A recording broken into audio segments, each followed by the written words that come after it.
Let's continue with our exploration of the interface. So far we've seen the Quick Access toolbar up here at the top. Notice the Quick Access toolbar also has the title bar, and I haven't saved this document yet, so it's got this generic name, Document 1. Right below the Quick Access toolbar, we have what are called the Command tabs: File, Home, Insert, Design. Every time I click a Command tab, I get a new ribbon. So when I click on the Insert Command tab, I get the Insert ribbon. When I click on the Layout tab, I get the Layout ribbon. Now, as I go across the Command tabs, every single one of them produces a new ribbon. But there are times when I've seen people lose the buttons down here in the ribbon. And let me show you how that can happen, unfortunately, fairly easily.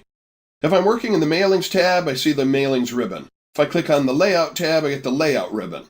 If I happen to double-click on the References tab, no problem, just produces the new References ribbon.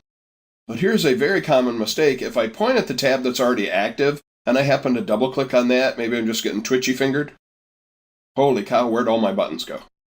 Now, in order to get that back, the first thing I'm going to think of is, I should probably go click on that again. And sure enough, when I do that, the ribbon reappears, but then as soon as I make a choice on the ribbon and click away, it disappears again. So some people like working in that kind of view because it gives them maybe an extra inch of working space up here towards the top. But it does kind of defeat Microsoft's purpose of taking the things that they think you'll use most often and putting them right in front of your face under the Home tab.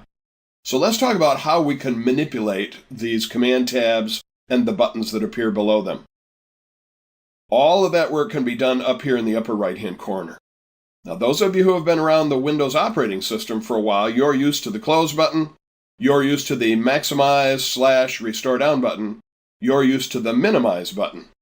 But unless you've already been using Microsoft Office 2013, this one right here is a new kid on the block, Ribbon Display Options. Now, when I click on that, I can see 3 different choices. One of them's blue right now, and that's the one that's active, Show the Tabs. I see another one down here about Show the Tabs and Commands. When I click on that, there comes all my buttons back again. And as soon as I use one of them, they won't disappear on me. Let's go look at that choice one more time. I'm going up here where it says Ribbon Display Options. Here's one that will mess people up every once in a while: Auto Hide the Ribbon. So this gives me a full screen document to work on. And then every once in a while, I need to make a choice in the ribbon. So how do I get it back? Well, I've got my Close button here. I have a button that says Ribbon Display Options. And when I click on that, here's my old friend. I'm going to go back there and show the tabs and the commands. And life is good. So again, that's something that can happen by mistake if you happen to double-click on the tab that's already active. Or you can do it on purpose by clicking on this button to look at all the different choices about how the ribbon could appear. Do you want to see the tabs? Do you want to see the ribbon at all? Do you want to see the tabs and the commands? So again, I'm going to suggest that you put our video on pause here for a moment and go up there and play with that button. First of all, work across the tabs that are in here, and then go up there and play with that button to see how you can hide the tabs, show the tabs, hide the commands, show the commands, hide the ribbon itself.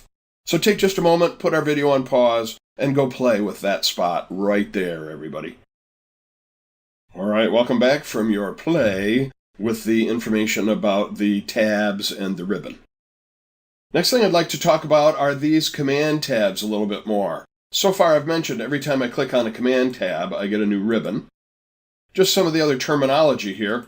Inside the ribbon, you will see the buttons grouped into what are called groups of buttons. So, for example, under my Home tab, I have the Clipboard group. I have the Font group. I have the Paragraph group. And then by hovering over each of the buttons, I can get them to tell me their names. And sometimes I'll even see a keyboard shortcut. For example, when I hover over the B, it says, that B stands for bold, and it says there's a keyboard shortcut, Control and B. Now, I can either turn on the bold before I type or after I type. We'll be doing all of that pretty soon.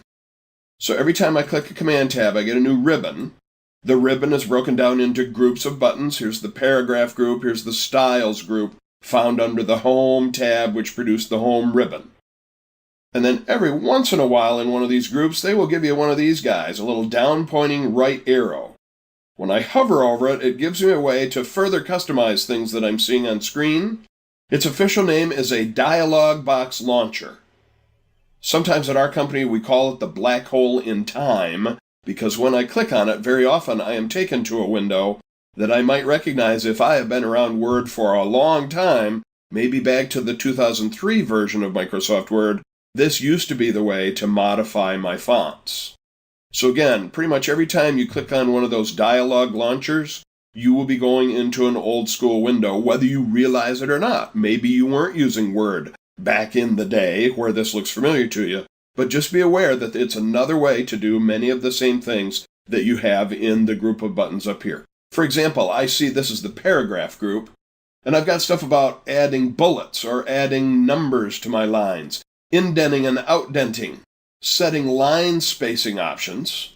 And if I click on the dialog launcher here, oh look, I've got left aligned, right aligned. I've got line spacing options in here. It's just another way to do several of the same jobs that are already available in the groups of buttons right up here. And sometimes there's extra choices in this dialog window that there isn't a button for up in the main part of the ribbon.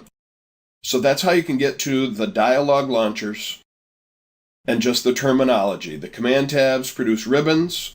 Ribbons are broken down into groups of buttons. Many times the buttons have pull-down arrows with further choices. And every once in a while, they'll give you one of these dialog launchers that's a down-pointing right arrow.